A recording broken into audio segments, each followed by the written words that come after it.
In this video, I'll show you how to fix high CPU usage in Discord and stop the lag for good in 2026. First, open your user settings and head to the Advanced tab.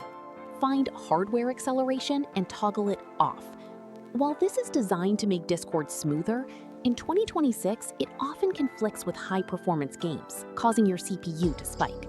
Restart Discord to apply the change. Next, go to Voice and Video, scroll down to Voice Processing. Toggle off echo cancellation and set noise suppression to none if you are using a high-quality mic or a third-party app. These AI-driven features run constantly in the background and can eat up significant resources on mid-range systems. Finally, go to the Accessibility tab and enable Reduced Motion. This stops all the animated emojis, stickers, and GIF autoplays that drain your processor while you're just trying to chat. And that's it! Your Discord should now run much lighter and without the lag. If this helped you out, please leave a like and subscribe for more 2026 tech fixes. Thanks for watching!